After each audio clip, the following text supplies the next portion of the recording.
The orc woman's calloused fingers wrapped around the charred end of the roast, black and hard as leather, while the household servants carried platters of tender, glistening meat to the dining hall above her head.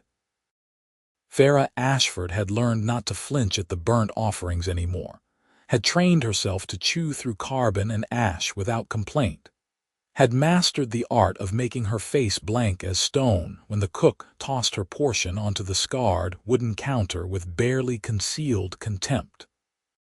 6 years she had worked in this manner, 6 years of burnt ends and stale heels, 6 years of sleeping in the corner of the kitchen where the heat from the ovens kept her warmer than any blanket the household would spare for an orc. The late master had made it clear from her first day that her kind should be grateful for scraps, grateful for a roof, grateful to serve humans at all. She bit into the blackened meat, jaw working to tear through the ruined exterior to find whatever edible flesh remained beneath. Around her, the kitchen staff moved with practiced efficiency, preparing second courses and desserts for the family and their guests, none of them meeting her eyes. It was better that way.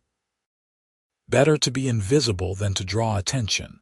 Better to fade into the background than to remind them that an orc walked among them. The old steward, Marcus Welling, appeared in the kitchen doorway, his silver hair gleaming in the firelight, his face carved into permanent lines of disapproval. He surveyed the kitchen with the critical eye of a man who had run this household for 30 years, who had served the previous master with unwavering loyalty, who viewed any deviation from tradition as a personal insult. "The new master will be dining in the hall tonight," Marcus announced, his voice carrying the weight of authority. "He wishes to review the household arrangements. Ferra, you will serve." She nearly choked on the burnt meat. In 6 years, she had never been permitted above stairs during meals, never been allowed to enter the dining hall when the family ate. Her work was in the kitchen, in the scullery, in the dark corners where orc servants belonged. "Sir," she managed, setting down the remains of her dinner. "You heard me. The new master specifically requested that all senior household staff be present." Marcus's tone made it clear what he thought of including an orc in that category. "Wash your hands and report to the hall immediately." Ferra scrubbed her hands until her green skin turned darker from the harsh soap, dried them on her worn apron, and smoothed down her brown hair as best she could. The other servants watched her leave the kitchen with expressions ranging from curiosity to outright hostility. She climbed the narrow servants' stairs, her heart hammering against her ribs, her tusks suddenly feeling more prominent than usual. The dining hall blazed with candlelight, the long table set for a formal meal despite there being only one diner. Portraits of the previous masters lined the walls, stern-faced men who had built this estate through steel and determination, who had fought in the border wars against orc clans and returned victorious. Ferra had always wondered what it must be like to eat beneath their judgmental gazes, to claim kinship with such men. Lucas Fenmore sat at the head of the table, young and broad-shouldered, with dark hair that curled slightly at his collar and gray eyes that held an unexpected warmth. He had inherited the estate only 3 weeks ago when his father died suddenly during a winter hunt, and the household still whispered about the changes he might bring. He looked up as Ferra entered, and his face broke into a genuine smile that caught her completely off guard. "Ah, excellent. You must be Ferra." He gestured to the assembled staff, Marcus at his right hand, the cook and head groundskeeper flanking the table. "Please come in. I wanted to speak with everyone who keeps this place running." She moved to stand behind the other servants, but Lucas shook his head. "No, please, here beside Marcus. I understand you have been with the household for 6 years. That makes you one of the most experienced people in this room." Marcus's jaw tightened almost imperceptibly. "My lord, Traditionally, the kitchen staff maintains a certain distance from household decisions. Then perhaps it is time we examined our traditions, Lucas said mildly, but there was steel underneath the gentle words. My father ran this estate according to his own lights. I intend to run it according to mine. Ferra took her place beside Marcus, acutely aware of the steward's disapproval radiating like heat from a forge. Lucas began discussing the upcoming harvest, the need to hire additional workers, the repairs required for the southern barn. He spoke with genuine interest in the groundskeeper's opinions, praised the cook's management of the stores, and asked thoughtful questions about crop rotation and livestock health. It was so different from his father's management style, from the barked orders and dismissive gestures, that Ferra found herself relaxing slightly despite her awkward position. Then Lucas turned his attention to her, and her heart stuttered. Ferra, I have been reviewing the household accounts. You are listed as a kitchen worker, but I notice you also manage the herb garden, oversee the dairy production, and train new scullery maids. Is that accurate? Yes, my lord. Her voice came out steadier than she expected. And your compensation for these duties? Silence fell over the table. Marcus shifted in his seat. The cook suddenly found the tablecloth fascinating. My lord, the household provides Ferra with food and shelter, Marcus said smoothly, as has been the custom for orc workers since your grandfather's time. I see. Lucas's gray eyes remained fixed on Ferra. What do you eat, Ferra? Describe your typical meals. She hesitated, weighing honesty against survival, but something in his gaze made her answer truthfully.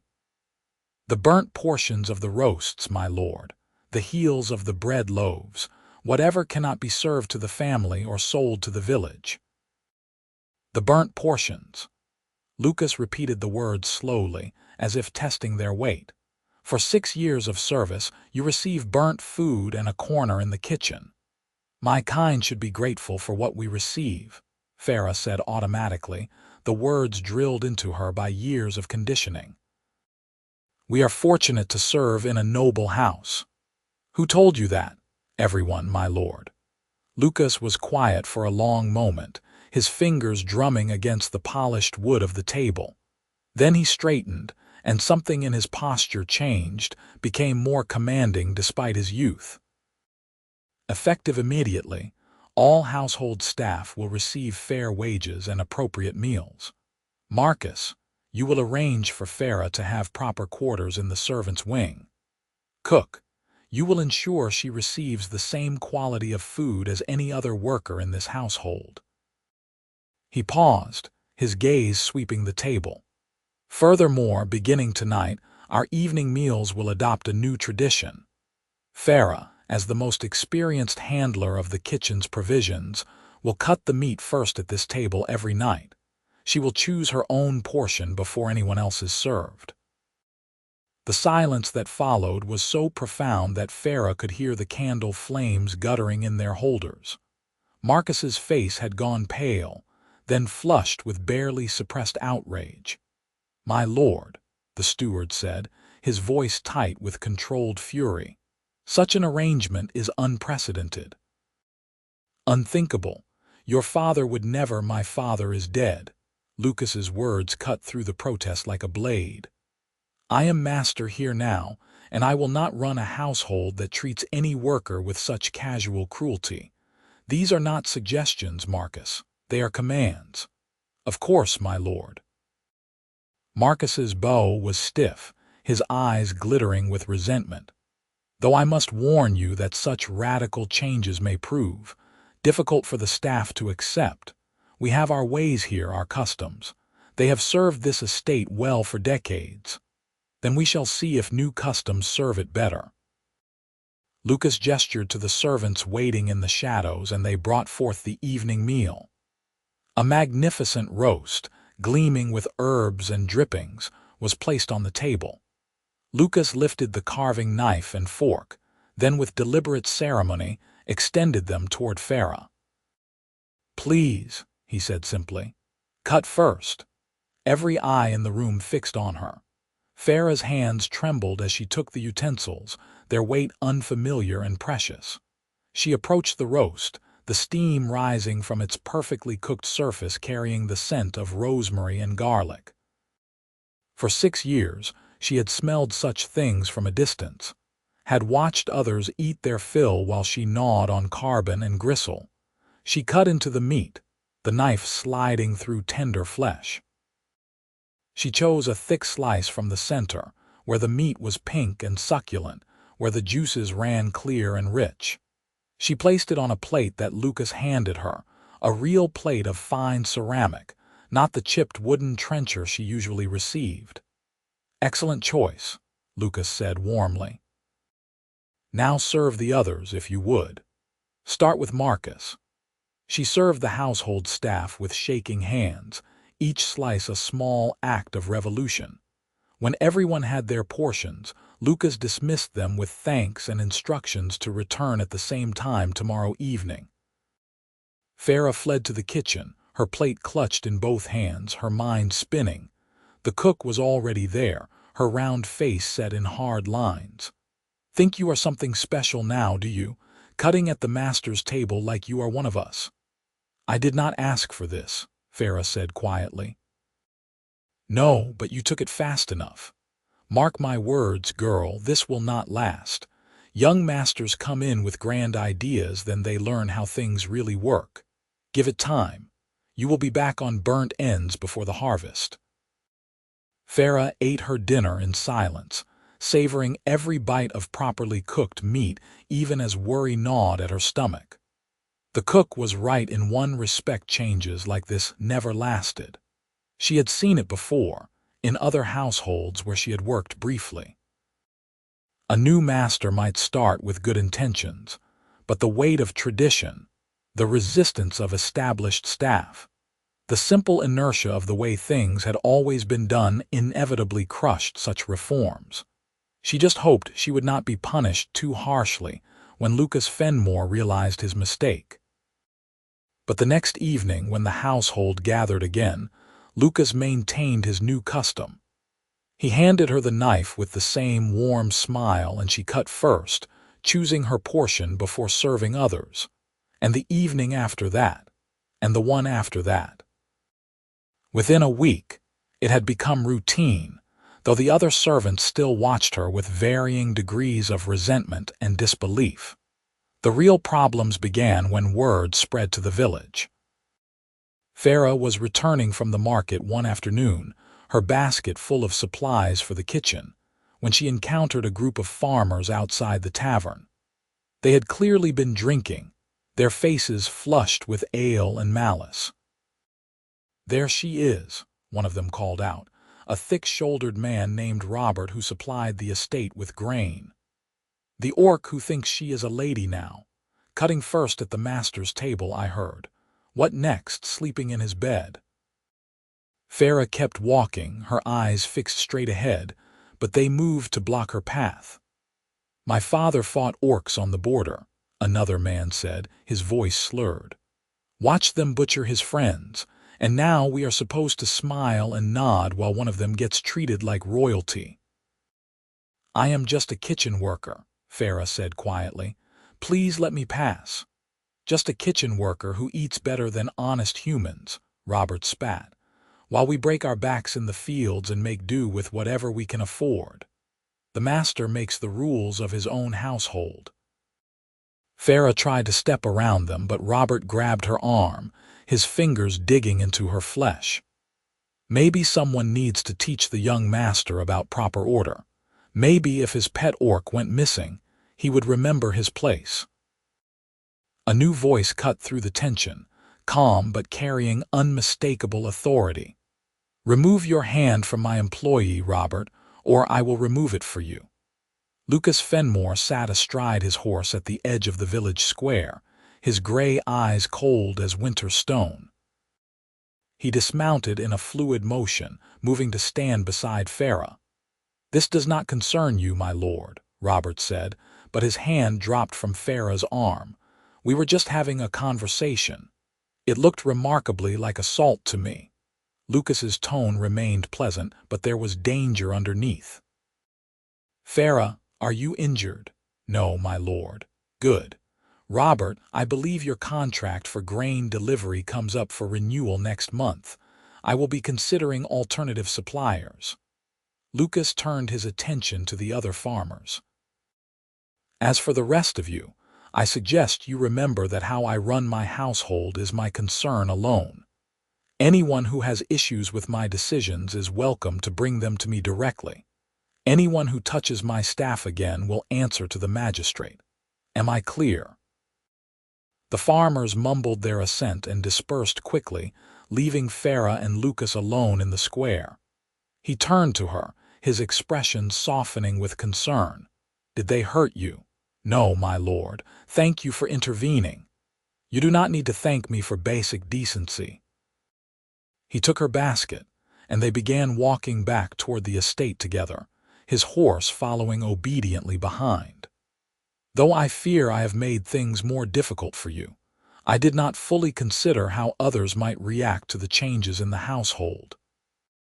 You do not need to explain your choices to me, my lord. Perhaps not, but I want to. He was quiet for a moment, his brow furrowed in thought. My father ran this estate like a military camp. He fought in the border wars, saw terrible things, did terrible things. When he came home, he brought that hardness with him. Everything was about discipline, about hierarchy, about maintaining absolute control. He was a respected man, Ferra offered carefully. He was a frightened man. Lucas's words were soft but certain. He saw enemies everywhere, threats in every change. It poisoned him, made him cruel. I watched it eat away at him for years, watched him turn this beautiful estate into a place of fear and resentment. When he died, I made myself a promise that I would do better, that I would run this place with fairness rather than force. They walked in companionable silence for a while, the late summer sun warm on their shoulders. Ferra found herself stealing glances at Lucas, this strange young lord who spoke to her like an equal, who defended her against angry farmers, who genuinely seemed to care about justice. Why me? She asked finally.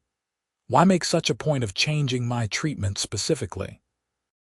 There are other servants who have been here longer, who are human. Lucas stopped walking, turning to face her fully. Because nothing reveals the character of a household more clearly than how it treats those with the least power. If I allow cruelty toward you, I permit cruelty toward everyone. Besides, he added, his tone lightening, you are remarkably competent. In the 3 weeks since I returned, I have noticed that nearly every smooth operation in this manner traces back to your work somehow. The kitchen runs efficiently because you train the staff well. The herb garden produces abundantly because you know exactly what to plant and when. The dairy brings in profit because you negotiated better prices with the cheese merchant. You do the work of 3 people, and for 6 years you were paid in ashes and contempt. That offends me. Heat rose in Ferra's cheeks, a darker green spreading across her face. No one had ever praised her work before, not in 6 years, not in all her life. I just do what needs doing, she mumbled. That is what makes you invaluable. Lucas smiled at her, and something warm and dangerous sparked in Ferra's chest. She recognized the feeling immediately and crushed it just as quickly. Lords did not fall for orc servants. That way lay only heartbreak. They returned to the manor, and life continued in its new patterns. Ferra cut first at the evening meal, selecting her portion with growing confidence. Lucas began consulting her on household matters, asking her opinion on everything from menu planning to staff scheduling. She moved from her corner in the kitchen to a small but clean room in the servants' quarters, with a real bed and a window that looked out over the gardens. It should have been perfect, but resistance festered beneath the surface like an infected wound. Marcus Welling was too experienced to openly defy his master, but he found subtle ways to undermine the new order. Supplies went missing from the kitchen, forcing Ferra to make midnight runs to the village. Staff schedules were arranged to maximize confusion and inefficiency. Small cruelties multiplied: a broken chair in Ferra's room, her clean laundry trampled in mud, her favorite knife disappearing from the kitchen. The other servants took their cues from Marcus. They obeyed Lucas to his face, but made Ferra's life miserable when he was not watching. The cook assigned her the most back-breaking tasks. The groundskeeper forgot to unlock the garden shed when she needed tools. The housemaids whispered cruel jokes just loud enough for her to hear. Ferra endured it all in silence. She had survived worse. She knew how to keep her head down, how to outlast resentment through sheer stubborn persistence. What she had not anticipated was how attentive Lucas would prove to be. He noticed the missing supplies and the inefficient schedules. He saw the exhaustion in her face after double shifts that somehow kept appearing in her duties. And one evening, about 6 weeks into his tenure as master, he called a full household meeting in the great hall. The staff assembled nervously, uncertain what had prompted this gathering. Lucas stood before the empty fireplace, his posture relaxed, but his eyes sharp. "It has come to my attention," he said without preamble, "that my instructions regarding fair treatment of all staff have not been fully implemented. I have observed petty sabotages, deliberate inefficiencies, and targeted harassment. This will stop, effective immediately."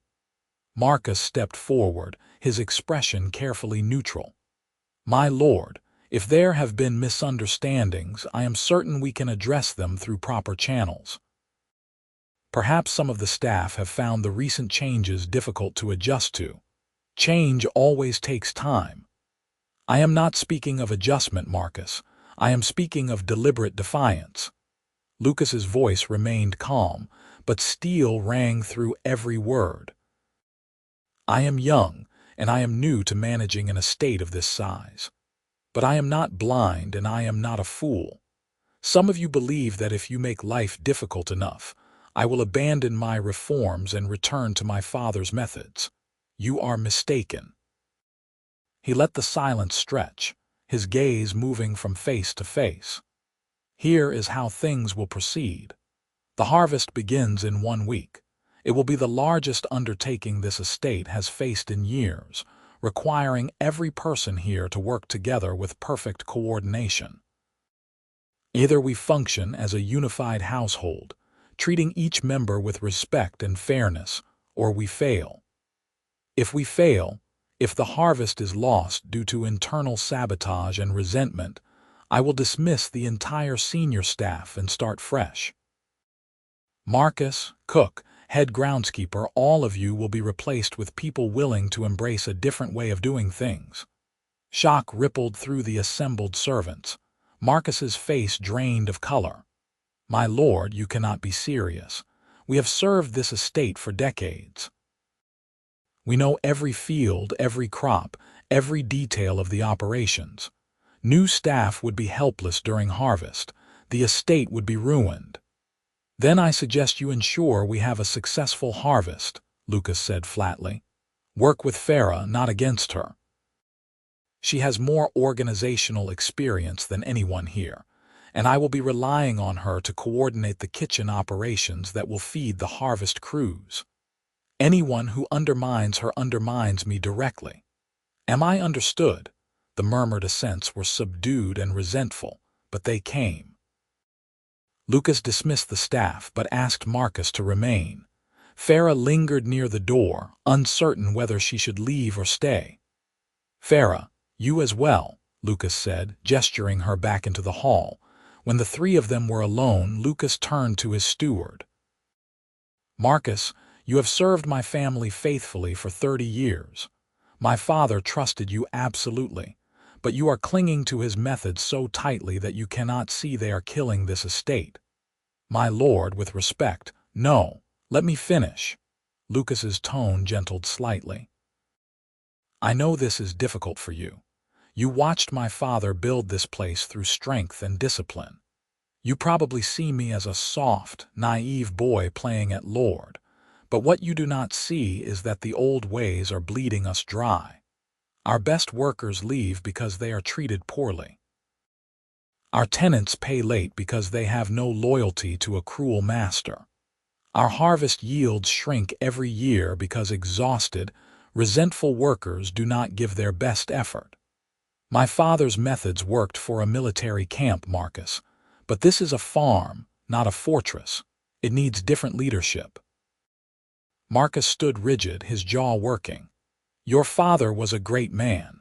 My father was a broken man who never healed from the war. I loved him, but I will not repeat his mistakes. Lucas sighed, some of the steel leaving his voice. I need you, Marcus. You know this estate better than anyone. But I need you to support me, truly support me, not just obey while sabotaging every change I make. Can you do that? The old steward was silent for a long time.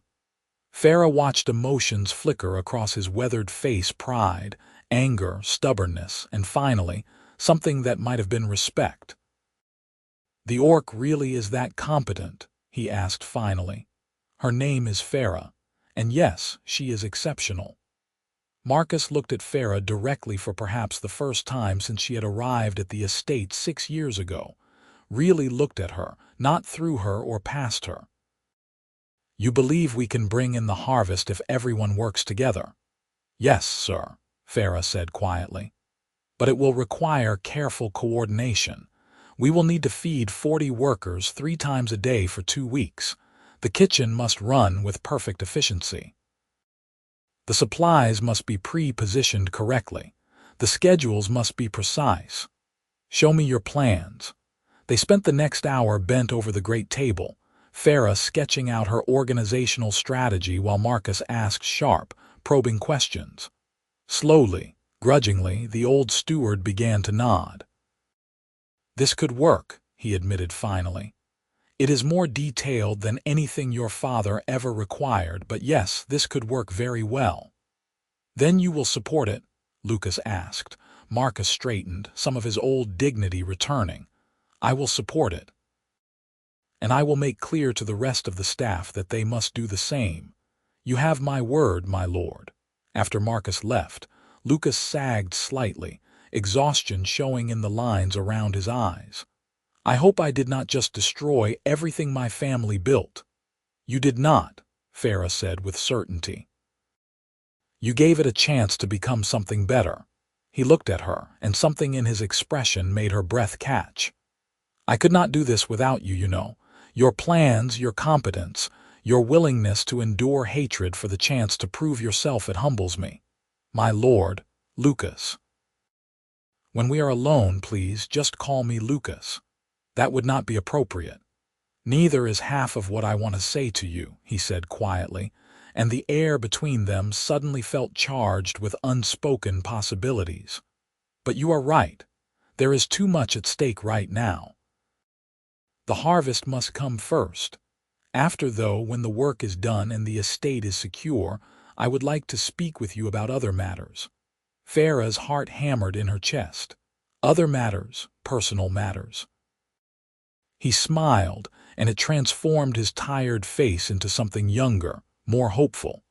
But one crisis at a time. For now, we have a harvest to save. The next week passed in a blur of frantic preparation. True to his word, Marcus threw his full weight behind the effort, organizing the workers with military precision while Ferra transformed the kitchen into a model of efficiency. The cook, faced with her steward's full support of the new order, grudgingly acknowledged that Ferra's plans were sound. The groundskeeper coordinated with the field crews. Even the housemaids pitched in without complaint, their resentment muted by the understanding that their positions depended on success. Lucas was everywhere, working alongside the field hands, hauling supplies, offering encouragement and practical help. Ferra watched him swing a scythe in the grain fields, his shirt soaked with sweat, joking with the harvest workers as if he were just another farmhand. The men responded to him with genuine affection, so different from the grudging fear they had shown his father. The harvest itself tested every plan they had made. Unexpected rain forced them to work double shifts to get the grain under cover. A wagon wheel broke, requiring emergency repairs. The village baker they had contracted fell ill, forcing Ferra to produce twice as much bread as anticipated. Through it all, the household pulled together with a unity that shocked even Marcus. Ferra barely slept, rising before dawn to start the cooking fires and collapsing after midnight when the last worker had been fed. Lucas found her in the kitchen one night, kneading bread dough with grim determination despite her obvious exhaustion. "You need to rest," he said gently. "There is too much to do. There is always too much to do. That is the nature of a harvest." He moved behind her and his hands covered hers, stilling their motion. "You have organized everything perfectly. The staff knows their duties. You can afford a few hours of sleep. If I stop, I might not start again. Then I will carry you to your room and stand guard to make sure you rest." His tone was light, but she could hear the concern beneath it. "Please, Ferra, you are no good to anyone if you collapse." She wanted to argue, but her body betrayed her with a jaw-cracking yawn. Lucas laughed and gently turned her away from the counter. "That settles it. Come on." He walked her to her room, and she was too tired to protest the impropriety. At her door he paused, his hand still loosely holding hers. "When this is over," he said softly, "when the harvest is in and the estate is secure, I am going to ask you something important. I want you to think about your answer." "What will you ask? You will know when I ask it." He squeezed her hand gently and left her standing in her doorway, her heart racing despite her exhaustion. The harvest took 12 days of brutal, unrelenting work. On the final afternoon, the last wagon of grain rolled into the barns, and a ragged cheer went up from the exhausted workers. Lucas ordered barrels of ale brought out from the cellar and announced that there would be a feast that evening to celebrate their success. The household transformed the great hall into a celebration space. Tables were pushed together to create one long surface running the length of the room. Every worker, from the highest to the lowest, would eat together as equals. The cook, with Ferra working beside her, prepared a magnificent feast: roasted meats, fresh bread, vegetables from the garden, pies and cakes and puddings. As the sun set, the workers gathered, their faces clean but still bearing the marks of their labor. Lucas stood at the head of the long table, his gray eyes bright with satisfaction and pride. "We did something remarkable these past weeks," he said, his voice carrying to every corner of the hall. "Not just bringing in the harvest, though that is no small thing. We proved that a household built on fairness and mutual respect can achieve more than one built on fear and hierarchy. Every person here contributed to our success. Every person here deserves to celebrate it." He lifted his cup, and the workers echoed the gesture. To the harvest, and to the people who made it possible. The cheer that followed was genuine and joyful. Lucas gestured to the servants to begin bringing out the food, and then he turned to Ferra. "Will you do the honors?" She stared at him, not understanding. He gestured to the magnificent roast at the center of the table, the carving knife and fork laid out beside it. "You cut first, Ferra. You have earned the right 1,000 times over these past weeks. And more than that, I want everyone here to understand the new order of this household. The one who works hardest, who organizes best, who holds everything together, that person cuts first, regardless of birth or species." Ferra stepped forward, acutely aware of every eye on her. But this time the attention was different. There was no resentment in the tired faces around her, only respect and, from some, even gratitude. Marcus nodded to her from his seat. The cook offered a small, genuine smile. Ferra picked up the knife and fork. She had done this dozens of times now in small evening meals, but doing it here, before the assembled household and all the harvest workers, felt monumental. She cut into the roast with steady hands, chose a fine piece for herself, and then began serving the others. She served Lucas first, then Marcus, then the cook and groundskeeper. She moved down the tables, giving each person a generous portion until everyone had been served. Only then did she take her own seat. The feast was magnificent. The workers ate and drank and told stories of the harvest, laughing at disasters averted and close calls survived. Music started up from somewhere, a fiddle and drum, and soon people were dancing between the tables. The rigid formality that had characterized the estate under the old master had dissolved entirely, replaced by genuine camaraderie. Lucas found Ferra as the evening wore on, offering his hand. "Dance with me." "I do not know the steps, my lord." "Lucas," he corrected gently, "and I will teach you." He led her into the clear space where others were dancing, and true to his word, he guided her through the simple patterns with patience and warmth. Ferra was intensely aware of his hand at her waist, the way he smiled down at her, the envious looks from some of the village girls who had clearly hoped to catch the young lord's attention. "You are quiet," Lucas observed as they turned through the dance.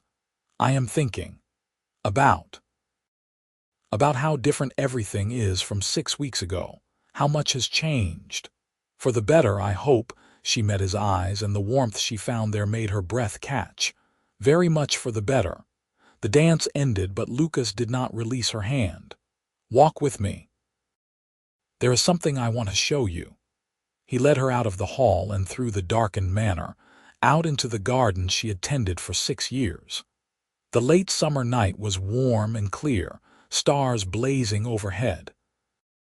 They walked to the center of the garden where a stone bench sat surrounded by herbs and flowers. "I used to come here as a boy," Lucas said softly. "When my father was particularly harsh, when the house felt like a prison, I would hide here and dream of being anywhere else. Then I went away for my education, and when I came back, everything was overgrown and neglected. Until you arrived. The garden needed tending. No one else would do it. You saw something worth saving and you fought to preserve it. Just like you are fighting to preserve the good in this household."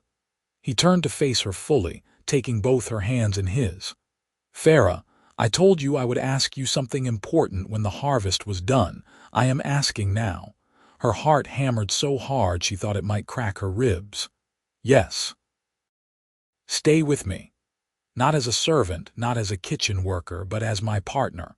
Help me run this estate. Help me build something better than what came before. I know the scandal it will cause. I know humans and orcs are not supposed to form such bonds. I know there will be resistance and cruelty and 1,000 obstacles. But I also know that I have never met anyone more capable, more resilient, more worthy of respect than you. And I know that somewhere in these past weeks, I have fallen completely and irrevocably in love with you." Ferra's tusks caught her lower lip as she struggled to process his words. "You love me. Is that so surprising? You are brilliant and strong, and you endure hardship with grace that humbles me. You make me want to be better, to do better. When I think about the future of this estate, I cannot imagine building it with anyone but you at my side." "I am an orc," she whispered. "Your household barely tolerates me now. If you make me your partner, your equal, the resistance will be 10 times worse. Then we will face it together." He squeezed her hands gently. "I am not saying it will be easy, but nothing worth doing ever is. The question is not whether it will be difficult. The question is whether you want the same thing I do." Did she? Ferra searched her heart, examining the feelings she had been carefully suppressing for weeks. the warmth that filled her chest when Lucas smiled, the pride she felt watching him work alongside the harvest crews, the rightness of planning the estate's future with him late into the night. The way her pulse quickened when he touched her hand. "I want it," she admitted. "I want it so badly it terrifies me." "Then say yes." "Yes." The word came out as barely more than a breath. "Yes, I will stay with you. I will help you build something better. I will face whatever comes, as long as we face it together." Lucas pulled her close, his arms wrapping around her, and she melted into his embrace. He was warm and solid and real, and he wanted her, not despite what she was, but including all of it. When he kissed her, gentle and reverent, she felt something tight and fearful in her chest finally unfurl. They stayed in the garden for a long time, making plans and promises, dreaming of a future neither had dared imagine before. Eventually, the sounds of celebration from the hall faded as the exhausted workers sought their beds. Lucas and Ferra returned to the manor hand in hand, ready to face whatever morning would bring. The announcement of their partnership shocked the household and the village in equal measure. Some of the harvest workers quit immediately, unwilling to serve under a master who would so thoroughly break tradition. A few of the village merchants refused to do business with the estate. The local priest delivered a sermon about the dangers of crossing natural boundaries that had everyone in the congregation staring at Lucas and Ferra. But others, particularly among the younger workers and the common laborers, saw something hopeful in the unprecedented arrangement. If an orc could rise to partnership with a lord, perhaps other rigid hierarchies could also be challenged. If Lucas Fenmore could look beyond species to see competence and character, perhaps others could too. Marcus, true to his word, stood firmly behind Lucas's decision. "The boy is eccentric," he told anyone who would listen, "but he is not a fool. Ferra Ashford has proven herself 10 times over. If the master wishes to formalize her role in running the estate, that is his prerogative." The cook took longer to come around, but when she saw how efficiently Ferra continued to manage the kitchen, despite the increased scrutiny and hostility, professional respect won out over prejudice. "Say what you will about her kind," the cook declared at the market one day, "but the girl knows how to run a household. The young master could have done far worse." Through it all, Lucas and Ferra worked side by side, reinforcing the new order through steady, consistent action. They spent their days managing the estate's operations together, their evenings dining at the long table where Ferra still cut first every night, their nights planning and dreaming in the garden where Lucas had first declared his love. Slowly, grudgingly, the estate's operations improved. Workers who had been ready to quit stayed when they realized they were being treated fairly. Tenants paid their rents on time because they felt loyalty to a just master. Crop yields increased because motivated workers gave their best effort. By the time winter arrived, even the most skeptical members of the household had to admit that Lucas's radical approach was succeeding. It was during a snowstorm in late winter that Marcus sought Ferra out in the study, where she was reviewing the spring planting schedules. The old steward stood in the doorway for a moment, his expression unreadable. "May I speak plainly?" he asked finally. "Of course, Marcus." He entered and closed the door behind him. "I owe you an apology. When you first arrived 6 years ago, I treated you with contempt. I allowed the rest of the staff to abuse you. I convinced myself it was justified because of what you were, what your kind had done in the wars. I was wrong." Ferra set down her pen, surprised by the admission. "You were following your master's lead. That is a coward's excuse. I could have treated you with basic decency even within the constraints of the old master's rules. Instead, I made your life unnecessarily cruel." He met her eyes squarely. You had every reason to see this household fail out of revenge. Instead, you saved it. That takes a better character than mine. I did not do it alone. You coordinated the harvest workers. The cook managed the provisioning. Everyone contributed. Yes, but you were the heart of it, just as you are the heart of the estate now. Marcus smiled slightly. The young master chose well when he chose you. I doubted it at first, but I see now that you make him better. You make all of us better. I am honored to serve you both. After Marcus left, Ferra sat for a long time staring at the papers before her, her vision blurred with tears. She had never imagined in those dark early days of burnt ends and scullery corners that she would reach this place, that she would be accepted, even valued, that she would find love and partnership and a home. Spring came, and with it preparations for a new planting season. Lucas proposed several innovations based on techniques Ferra had read about in the estate's old library crop rotation methods that would improve the soil, new irrigation systems that would protect against drought. They worked together to implement the changes, consulting with the groundskeeper and the tenant farmers, building consensus rather than imposing decisions. On an evening in late spring, as they stood together overlooking the newly planted fields, Lucas took Ferra's hand. I have something to ask you. Another important question. She smiled up at him. The most important. He reached into his pocket and drew out a ring, nothing fancy, just a simple band of silver, but the look in his eyes made it more precious than any jeweled treasure. Marry me, Ferra. Not just as my partner, but as my wife. I want to bind my life to yours in every way possible.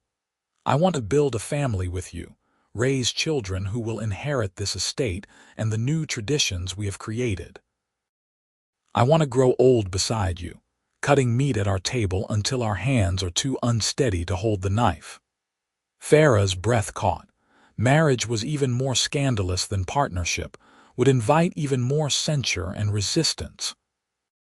But looking into Lucas's hopeful face, at the life they had built together, at the estate flourishing under their combined leadership, she could not imagine any answer but yes. Yes, she said, and laughed as he swung her in a circle, both of them grinning like fools. Yes, I will marry you. They married in the estate's garden on a perfect summer day, with the household staff and tenant farmers, and even some of the village folk in attendance. The local priest had refused to perform the ceremony, but they found a traveling friar who was more open-minded. Marcus stood as witness for Lucas. The cook, in a gesture that touched Ferra deeply, stood as witness for her. The celebration afterward was held in the great hall, at the long table where Ferra had carved meat every night for nearly a year. She cut the wedding roast with Lucas's hands covering hers, the two of them wielding the knife together. Then they served their guests, moving down the tables side by side, ensuring everyone received generous portions.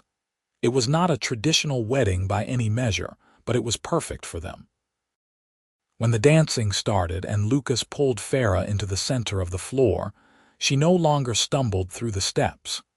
She had learned to dance, just as she had learned to hold her head high, to accept her worth, to believe in the future she and Lucas were building together. The following years brought challenges, scattered incidents of prejudice, economic difficulties that tested their management skills, the usual trials of running a large estate. But they faced each obstacle together, their partnership deepening with time. The household, once fractured and resentful, became genuinely unified under their leadership. 3 years after their wedding, Ferra gave birth to a daughter with Lucas's gray eyes and her own green skin, tiny tusks barely visible in her infant mouth. They named her Holly, and she became the darling of the household. Marcus carved her wooden toys. The cook baked special treats for her. Even the initially skeptical farmers softened at the sight of the cheerful child playing in the gardens. 2 years after Holly came another daughter, Zara, who had her father's dark hair and her mother's pointed ears. Then a third girl, Kira, who laughed constantly and charmed everyone she met. Lucas and Ferra raised their daughters to understand both sides of their heritage, to take pride in their mixed blood rather than shame. The estate prospered under their leadership, becoming known throughout the region as a model of fair management and innovative farming practices. Other lords began visiting to learn their methods, though not all were comfortable with the source of the success. Some still whispered that a human lord should not have married an orc, that the children were unnatural, that tradition had been violated. Lucas and Ferra ignored the whispers. They were too busy building something too important to waste time on small-minded prejudice. The estate was their proof: thriving crops, loyal workers, a household that functioned with efficiency and genuine affection. The burnt ends and cruel customs of the past were distant memories, replaced by a new tradition of justice and partnership. On their 10th wedding anniversary, the household threw them a surprise celebration. The staff decorated the great hall with flowers from Ferra's garden and prepared a magnificent feast. When Lucas and Ferra entered, hand in hand as always, the assembled workers cheered. Marcus, now grayer and moving more slowly but still serving as steward, stood to make a speech. 10 years ago, our young master returned home with ideas that shocked us all. Many of us resisted. We clung to old ways, old prejudices, old cruelties. We were fools. He smiled at Ferra. Lady Ferra showed us that competence and character matter more than species or tradition. She saved this estate through her brilliance and her willingness to forgive our past wrongs. She gave our master the partnership he needed to transform this place, and she proved that courage and grace can overcome any obstacle. He raised his cup. To Lord Lucas and Lady Ferra Fenmore. May their partnership endure for decades more. The toast was echoed enthusiastically. Then the feast began, and as tradition dictated, Ferra took up the carving knife and fork.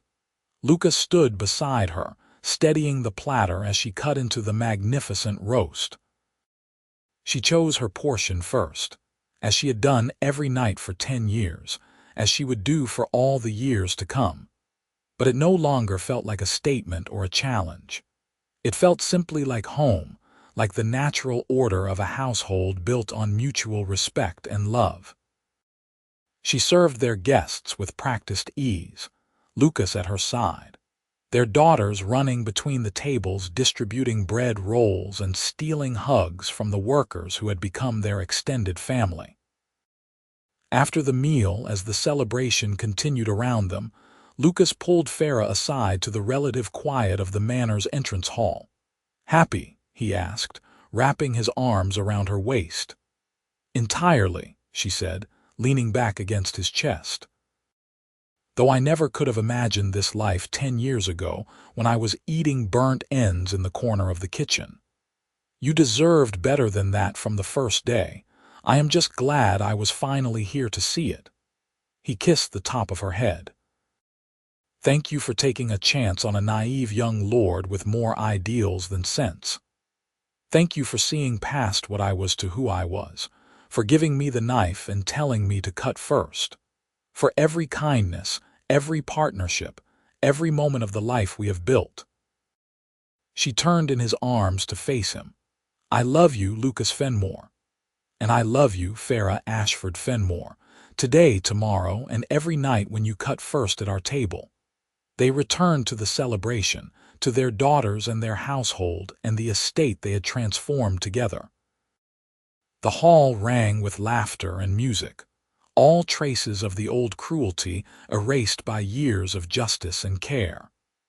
The long table held everyone together, noble and common, human and orc, joined in the celebration of what they had built.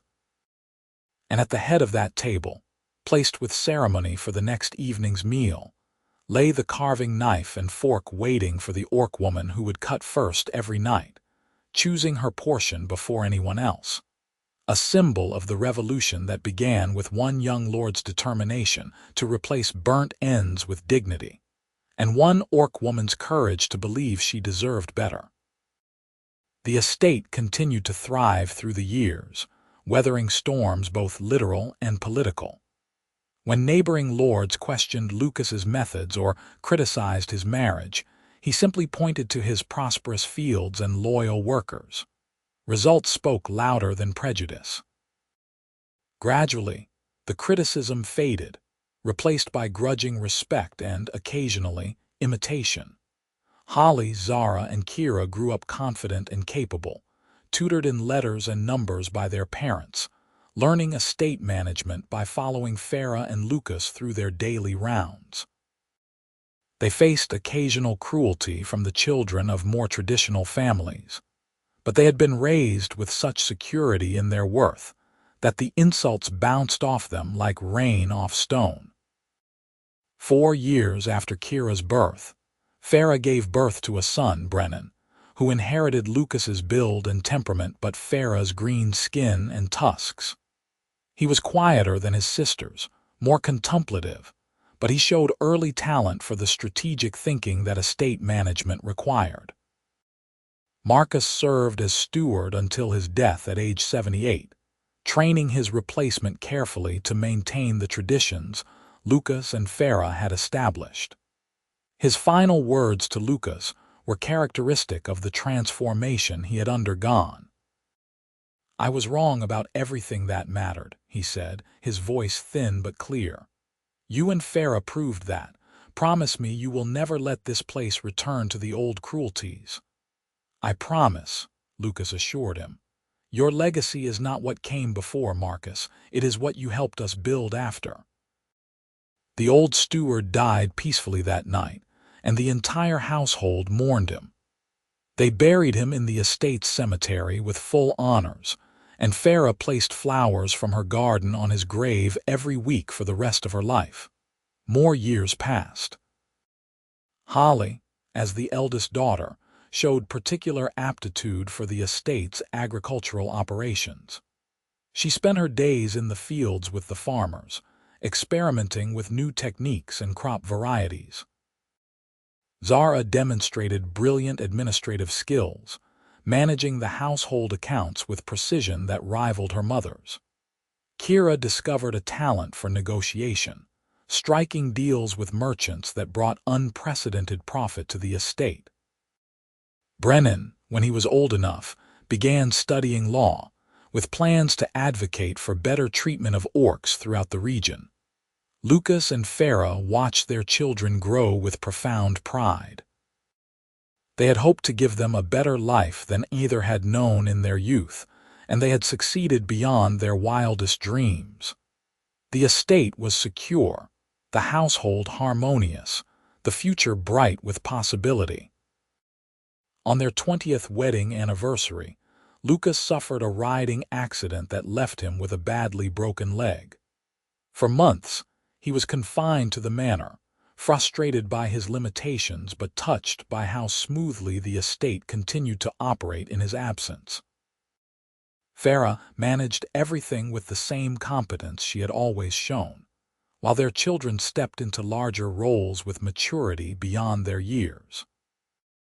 "We built something that will outlast us," Lucas observed one evening as they sat together in the study, his injured leg propped on a cushion, reviewing reports that showed another profitable quarter. "We built something worth lasting," Ferra corrected gently. "Not just an estate, but a way of living.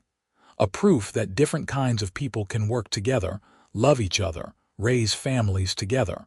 That old hatreds do not have to persist forever. You ever think about that first night, when I told you to cut first?" "Every evening when I pick up the knife," she smiled. "Though it feels very different now. Then it was terrifying and revolutionary. Now it is just normal the way our household operates. That is the greatest success, is it not? Making justice so normal that people forget it was ever radical." Lucas reached for her hand. "I meant what I said in the garden that night, you know. I cannot imagine building this life with anyone but you. You made me better than I would have been alone." "We made each other better," Ferra said. "That is what partnership means." Lucas recovered from his injury slowly, and though he regained most of his mobility, he walked with a slight limp for the rest of his life. It did not slow him down much. He and Ferra continued their daily rounds of the estate together, continued their evening ritual at the long table, continued raising their children and managing their thriving lands. When Holly turned 21, she married a young farmer from the village who looked at her with the same adoring devotion Lucas had always shown Ferra. The wedding was held in the garden, and at the reception, Holly and her new husband carved the roast together, maintaining the tradition her parents had established. Zara married 2 years later, choosing a merchant son who shared her passion for numbers and administration. Kira, true to her independent spirit, declared she had no interest in marriage, and instead dedicated herself to expanding the estate's trade networks. Brennan, after completing his legal studies, began taking cases defending orcs accused of crimes they had not committed, using his father's influence and his mother's determination to chip away at systemic prejudice. Lucas and Ferra grew older together, silver threading through Lucas's dark hair and softening Ferra's brown locks. Their hands became more gnarled, their movements slower, but their partnership remained as strong as ever. They still walked the estate every day, still sat together planning and dreaming, still cut the evening roast with the ceremony that had become the symbol of their revolution. On their 30th anniversary, the household threw another celebration, this one attended not just by workers and tenants but by their children and their children's spouses, and by the first grandchildren, 2 toddlers who chased each other around the hall, shrieking with laughter. Lucas and Ferra sat at the head of the long table, watching the chaos with amused affection. 30 years, Lucas mused. It seems both longer and shorter than that. Longer because we have lived so fully, shorter because the time has been so happy. Ferra leaned her head on his shoulder, a gesture of affection she had once been too uncertain to attempt. "Do you have any regrets about the path we chose?" Lucas turned the question over carefully, looking around the hall at their assembled family and friends, at the estate visible through the windows, at the life they had built together from one radical act of kindness, and a burnt end rejected. "My only regret," he said finally, "is that it took my father's death to bring me home. I wish he could have seen what we built here. I wish he could have overcome his fears enough to know this kind of peace. He might be proud in his way. You took what he left you and made it better. That is what good sons do." The celebration continued late into the night, multiple generations mingling and laughing together. When it finally wound down and the guests departed or sought their beds, Lucas and Ferra walked out to the garden as they had so many times before. The night was clear and cool, autumn stars bright overhead. "I have been thinking," Lucas said as they settled onto their favorite bench among the herbs and flowers, "about when we are gone, about what will remain. The estate will pass to Holly and her husband. They will manage it well." "I know they will, but I mean something more than that. I want to ensure the traditions we established, the principles we fought for, are preserved. Not just for our children, but for every worker who comes after, every orc who seeks employment, every person who needs to see an example of a different way." "What did you have in mind?" They talked late into the night, planning and refining their ideas. By dawn, they had outlined a formal charter for the estate, a document that would legally enshrine the principles of fair treatment, equal opportunity, and dignity for all workers regardless of species or birth. It would be binding on all future lords, and would establish consequences for any who violated its terms. They spent the following months working with Brennan to refine the legal language and ensure the charter would withstand any challenge. When it was complete, they gathered the entire household in the Great Hall and formally presented it. "This estate has been transformed over the past 3 decades," Lucas declared, his voice still strong despite his years. "Not because of any individual's efforts, but because good people chose to work together toward a common goal. This charter ensures that future generations will continue that work. It guarantees fair wages, humane treatment, and equal opportunity for all who labor here. It is our gift to the future." The household applauded, and one by one, the senior staff stepped forward to witness the charter's signing. Lucas signed first, his hand steady. Then Ferra signed beside his name, and their children added their signatures below. The document was sealed and placed in the estate's archives, a permanent record of the revolution that began with a burnt end refused. More years passed, gentle and full. Lucas and Ferra gradually handed over most daily operations to their children, content to serve as advisors rather than directors. They spent their time in the garden, in the library, on slow walks around the estate grounds greeting workers who had known them for decades.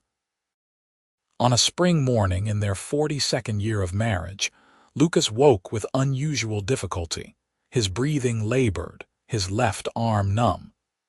Ferra recognized the signs immediately and summoned the physician, but they both knew what was happening.